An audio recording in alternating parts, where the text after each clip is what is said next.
English পৰীক্ষাৰ বাবে ভয় লাগি আছে নেকি? কাৰণ নিউ পেটাৰ্ণটোতো ইংলিছতো আছে। ছ'চিয়েলত যিদৰে তোমালোকে নিউ পেটাৰ্ণৰ পাইছিলা, ইংলিছতো নিউ পেটাৰ্ণৰ দেখিবলৈ পোৱা যাব। কাৰণ বৰ্ডে কি কৈছিলে? বৰ্ডে কৈছিলে যে যোৱা বছৰ যেনেকুৱাকৈ হৈছিলে পৰীক্ষাখিনি, এই বছৰ ঠিক তেনেকুৱাই হ'ব আৰু ছ'চিয়েলো ঠিক তেনেকুৱাই হ'ল। তো সেইটো কাৰণে ইংলিছো তেনেকুৱা হ'ব নেকি? কিন্তু তোমালোকে চিন্তা কৰিব নালাগে। পৰীক্ষা যেনেকুৱাই নহওক কিয় তোমালোকে নিশ্চয় লিখিব পাৰিবা আৰু 80+ স্ক'ৰ কৰিবা ইংলিছ ছাবজেক্টত। তো ইংলিছ ছাবজেক্টৰ কাৰণে কি কৰিব লাগিব গোটেইখিনি কথা আলোচনা কৰি আছোঁ। কিন্তু তাৰ আগতে আমি ডিছকাছ কৰোঁ যে প্ৰব্লেম কেনেকুৱা তোমালোকে পাব পাৰা। তো মই এটা ভিডিঅ'ত অলৰেডি কৈছিলোঁ যে আছামিছত তোমালোকে টাইম মেনেজমেণ্টৰ প্ৰব্লেম পাব পাৰা আৰু ঠিক তেনেকুৱাই হ'ল। ছ'চিয়েলটো কৈছিলোঁ যে নিউ পেটাৰ্ণৰ প্ৰব্লেমটো থাকিব আৰু ঠিক তেনেকুৱাই হৈছে। নিউ পেটাৰ্ণতে বহুতো ষ্টুডেণ্টছে প্ৰব্লেম পাইছে। তো ইংলিছত কি হ'ব? ইংলিছৰ মানে লেংগুৱেজটো তোমালোকে ফ'কাছ কৰিব লাগিব। কুৱেশ্যনটো কি সুধিছে তোমালোকে এবাৰ পঢ়ি বুজি নাপাবা, দুবাৰমান পঢ়িবা আৰু বুজিবলৈ চেষ্টা কৰিবা আচলতে সুধিছে কি। আৰু যদিহে কুৱেশ্যনটো একদম নজনা কুৱেশ্যন ওলাই যায় তেতিয়াও চিন্তা নকৰিবা। যিখিনি তোমালোকে কুৱেশ্যনটোৰ বিষয়ে জানা সেইখিনি মাজত সোমাই দিবা। মানে চেপ্টাৰটোৰ বিষয়ে যি জানা সেইটো মাজত সোমাই দিবা আৰু ষ্টাৰ্টিংটোত একজেক্ট কুৱেশ্যনটোৰ দৰে লিখিবা ষ্টাৰ্টিংটো, যদিহে একদম নাজানা কুৱেশ্যনটো। তো সেইটো মই অকল কুৱেশ্যনৰ কাৰণে কৈছোঁ, বাকীবিলাক ট্ৰিকো আনি আছোঁ। চোৱা তোমালোকে হেণ্ডৰাইটিংটো ভাল কৰিব চেষ্টা কৰিবা। প্ৰথম 1 বা 2 পেজ ইংলিছৰ কিন্তু হেণ্ডৰাইটিংটো মেটাৰ কৰে। হেণ্ডৰাইটিংটো ভাল কৰিব চেষ্টা কৰিবা। আৰু হেণ্ডৰাইটিং ভাল কৰা মানে এইটো নহয় যে বৰ ধুনীয়াকৈ লিখিব লাগিব, অকল স্পষ্ট হ'লেই হ'ল। মোৰ নিজৰে হেণ্ডৰাইটিং ইমান ভাল নাছিলে, কিন্তু স্পষ্টকৈ লিখাৰ কাৰণে 90+ পাইছিলোঁ। যাতে এক্সামিনাৰ যেতিয়া তোমাৰ কপিখন চেক কৰিব বেছি প্ৰব্লেম যাতে নহয় এক্সামিনাৰ যিমান তোমালোকে প্ৰব্লেম সৃষ্টি কৰিবা সিমানে এক্সামিনাৰৰ মুড বেয়া হ'ব আৰু তোমালোকক নম্বৰ কাটো কৰি থাকিব। কিন্তু যদি তোমালোকে ধুনীয়াকৈ লিখা স্পষ্ট কৰা, এক্সামিনাৰৰ যদি সুবিধা হয় তেনেহ'লে নম্বৰ তোমালোকৰ ইমান নাকাটিব। আৰু দ্বিতীয় কথাটো হৈছে যে পেপাৰ প্ৰেজেণ্টেশ্যনটো ভাল কৰিবা। তোমালোকে কুৱেশ্যন এটা লিখিবা, কুৱেশ্যনটোৰ ভিতৰত যোনখিনি বেছি ইম্পৰ্টেণ্ট লাইন হয় সেইটো আণ্ডাৰলাইন কৰি দিবা পেঞ্চিল দি। তাৰপিছত 2টা কুৱেশ্যন যেতিয়া লিখিবা, 2টা কুৱেশ্যনৰ মাজতো তোমালোকে বৰ্ডাৰ এডাল টানি দিবা ধুনীয়াকৈ। তো সেইখিনি পেপাৰ প্ৰেজেণ্টেশ্যনে অকণমান এফৰ্ট দিব লাগিব। সেই অকণমান এফৰ্টৰ কাৰণে তোমাৰ নম্বৰ কিন্তু 10-15 নম্বৰমান এনেই বাঢ়ি যাব। পেপাৰ প্ৰেজেণ্টেশ্যনটো সেইটো কাৰণে ভাল কৰিবা। যেতিয়া তোমালোকে লিখিবা, লেটাৰ ৰাইটিং লিখিবা, যেতিয়া তোমালোকে এছে ৰাইটিং লিখিবা, পৰিপাটি কৰি লিখিবা, লেটেৰা নকৰিবা। নেক্সট কথাটো হৈছে টাইম মেনেজমেণ্ট। প্ৰথমৰ পৰা স্পীডত লিখি যাবা। বহুতো ষ্টুডেণ্টৰ কি হয়, গোটেই পেপাৰখন জানা পেপাৰে আহে, কিন্তু টাইম ভালকৈ মেনেজ কৰিব নোৱাৰাৰ বাবে সিহঁতে কুৱেশ্যন এৰি থৈ আহিব লগা হয়। আৰু মই আগতেও কৈছোঁ, চবতছে বেছি ইম্পৰ্টেণ্ট বস্তুটোৱে হৈছে যে গোটেইখিনি কুৱেশ্যন এটেম্প কৰি আহিছানে নাই। তুমি ধৰি লোৱা 70 মাৰ্কছ কৰিছা, গোটেই একদম শুদ্ধ লিখিছা, যি জানা চব লিখিছা, তুমি 70 পাবা, তাতকৈ বেছি নোপোৱা। কিন্তু কোনোবা এজন ষ্টুডেণ্টে অকল 60 মাৰ্কৰ কুৱেশ্যনহে জানে, কিন্তু সি কৰি থৈ আহিছে 90 মাৰ্কছমান, তেনেহ'লে সি 80 পোৱাও চান্স আছে, পাই যাব পাৰে, ইজিলি পাই যায় তেনেকুৱা কৰিলে। তো সেইটো কাৰণে এটেম্প কৰিবা গোটেইখিনি কুৱেশ্যন। প্ৰথম জানাখিনি কৰি ল'বা, যিখিনি ইজি পোৱা গোটেইখিনি কৰি ল'বা, নাজানাখিনি তাৰপিছত লিখি দিবা তোমালোকে, কিন্তু এৰি থৈ গুচি নাহিবা। আৰু চেপ্টাৰটোৰ ৰিলেটেড যি জানা সেই লাইনখিনি ভৰাই থৈ হ'লেও কিবা এটা হ'লেও লিখি থৈ আহিবা। আৰু লাষ্ট কথাটো হৈছে যে ইজি ৱৰ্ড ইউজ কৰিবা, ইমান একদম কমপ্লেক্স হাৰ্ড ৱৰ্ড ইউজ কৰিব দৰকাৰ নাই। যিখিনি যাতে এক্সামিনাৰে পঢ়িলে যাতে বুজি পাই যায়গৈ, একদম সৰু পোৱালীক বুজোৱা নিচিনা এনচাৰবোৰ লিখিবা, তেতিয়া ভাল হ'ব তোমালোকৰ আৰু নম্বৰো পাবা। তো এইখিনি আছিলে কিছুমান পইণ্ট যোনখিনি তোমালোকে জানিব লাগে। নেক্সট হৈছে ছাপ্লিমেণ্টেৰী কুৱেশ্যন। ছাপ্লিমেণ্টেৰীৰ পৰা লং কুৱেশ্যন আহিবই।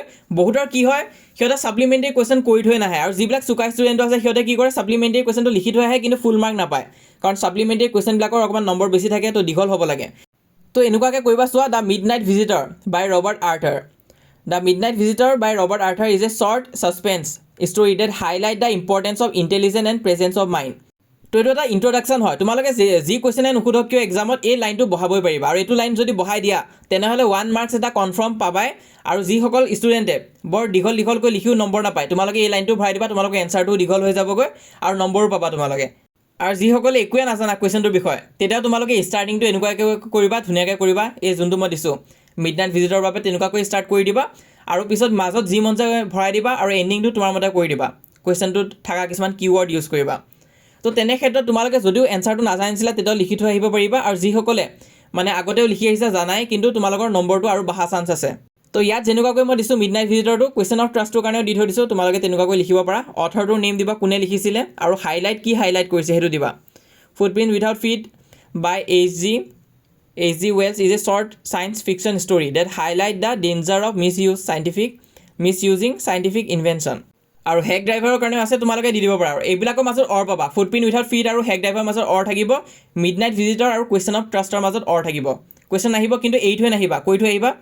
তাৰপিছত নেক্সট কথা হৈছে তোমালোকৰ বহিখন এনেকুৱাকৈ থাকিব। চোৱা, এনেকুৱা নিচিনা বহিখন থাকিব, তাত তোমালোকে ধুনীয়াকৈ যেতিয়া ষ্টাৰ্টিং কৰিবা MCQ কমপ্লিট হোৱাৰ পিছত ছেকশ্যন বি বুলি ধুনীয়াকৈ আণ্ডাৰলাইন কৰি দিবা। কুৱেশ্যন নম্বৰ 46 এনচাৰ এনেকুৱাকৈ ধুনীয়াকৈ লিখিবা, আণ্ডাৰলাইন কৰিবা। তাৰপিছত যি লিখা এইটো তোমাৰ কথা, এনচাৰটো লিখিবা, কুৱেশ্যনত যি সুধিছে সেইখিনি লিখিব চেষ্টা কৰিবা ধুনীয়াকৈ।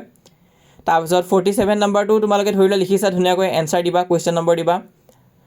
তো প্ৰথম হেণ্ডৰাইটিংখিনি ভাল কৰিব চেষ্টা কৰিবা আৰু ইয়াত বেকা হৈ গৈছে সেই বেকা নকৰিবা তোমালোকে ধুনীয়াকৈ লিখিবা আৰু প্ৰথম দুটামান পেজত বেছি কাটা কুটা নকৰিবা লেতেৰা কৰি নিদিবা আৰু যে দুটা কুৱেশ্যন লিখিবা ন দুটা কুৱেশ্যনৰ মাজত তোমালোকে এটা বৰ্ডাৰ টানি দিবা এইটো ভাল দেখা যায় তেতিয়া মানে ইম্প্ৰেশ্যনটো ভাল হ'ব তো তেনেকুৱাকৈ বৰ্ডাৰ টানি দিবা তোমালোকে আৰু যেতিয়া তোমালোকে কুৱেশ্যনবিলাক লিখিবা তোমালোকে গম পাবা যে একজেক্ট এনচাৰটো কোনখিনিত আছে আৰু কোনখিনি মেইন ইম্পৰ্টেণ্ট কি পইণ্ট হয় সেই কুৱেশ্যনটোৰ তো তেনে ক্ষেত্ৰত তোমালোকে সেইটো আণ্ডাৰলাইন কৰি দিবা তো ইয়াত ধৰি লোৱা এই লাইনটো ইম্পৰ্টেণ্ট আছে এইটো মই আণ্ডাৰলাইন কৰি দিছোঁ তো তেনে ক্ষেত্ৰত কি হ'ব কিৱৰ্ডছ আৰু যেতিয়া ইম্পৰ্টেণ্ট লাইনখিনি তোমালোকে আণ্ডাৰলাইন কৰি দিবা এক্সামিনাৰ চেকিং যেতিয়া কৰিব তেতিয়া তেওঁৰ চকুত ইজিলি পৰি যাব আৰু তোমাৰ কপিখনো চেক কৰিবৰ কাৰণে একদম ইজি হৈ যাব আৰু যেতিয়া তোমালোকৰ লিখি শেষ হ'ব ন এটা পেজত তেতিয়া সেই পেজটোৰ কিনাৰত তোমালোকে এনেকুৱা নিচিনা PTO লিখি দিবা প্লিজ টাৰ্ণ অভাৰ বা নহ'লে এই কাৰ্চিনডাল দি দিবা PTO লিখিবা নহ'লে কাৰ্চিন এডাল দি দিবা তো জাষ্ট এইখিনি কাম তোমালোকে কৰা আৰু এটা কাম কৰে বহুতো ষ্টুডেণ্টছে ধৰি লোৱা তোমালোকে এইখিনি লৈ এনচাৰে লিখিলা তাৰপিছত অকণমান স্পেচ বাকী আছে আৰু সেই স্পেচটোতে ধৰি লোৱা তোমালোকে ভাবিছা যে নাই মই ইয়াতে লেটাৰ ৰাইটিংটো ষ্টাৰ্ট কৰি দিম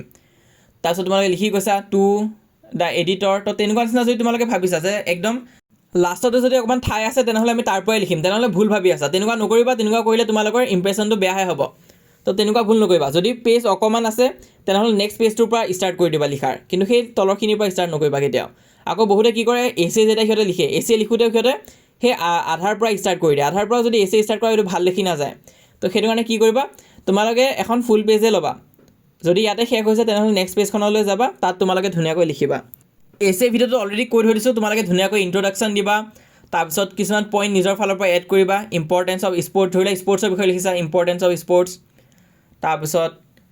তাৰপিছত তোমালোকে দিছা স্কোপছ কি আছে তাৰপিছত কনক্লুজন দিছা তো এছে লিখোঁতে ইণ্ট্ৰডাকশ্যন আৰু কনক্লুজন এইটো লাগিবই আৰু মাজত যি পইণ্ট সেইটো তোমাৰ কথা এডভান্টেজ ডিছএডভান্টেজ সেইটো টপিকটোৰ ওপৰত ডিপেণ্ড কৰিব ধৰি লোৱা দিছে AI বুলি দিছে তেনেহ'লে এডভান্টেজ ডিছএডভান্টেজ এইবিলাক লিখিছা তো প্ৰথম কুৱেশ্যন পেপাৰখন পাওঁতে অকণমান টান নিচিনা লাগিব পাৰে কিন্তু ভালকৈ পঢ়ি যাবা যিখিনি জানা সেইখিনি আগতে কৰি ল'বা টাইমখিনি বচাই ল'বা তাৰপিছত বাকীখিনি কৰি যাই থাকিবা আৰু একো এৰি থৈ নাহিবা গোটেইখিনি কৰি থৈ আহিবা তো এইটো বস্তুতে মই বেছি ফ'কাছ দিছোঁ যাতে তোমালোকে গোটেইখিনি কৰি থৈ আহিব পাৰা গোটেইখিনি কৰিবই লাগিব তেতিয়াহে তোমালোকৰ 80+টো চিয়'ৰ হৈ যাব যদি তোমালোকে গোটেই পেপাৰখনে কৰি থৈ আহা ন তেনেহ'লে 80+ অহা চান্স খুবেই বাঢ়ি যাব মই মোৰ ফালৰ পৰা যিমানখিনি পাৰিছিলোঁ কৰিলোঁ এতিয়া তোমালোকৰ ওপৰত তোমালোকে ভালকৈ দিবা এক্সাম অল দ্য বেষ্ট সকলোকে আৰু এক্সামৰ বাবে অলপো ভয় নাখাবা ধুনীয়াকৈ যাবা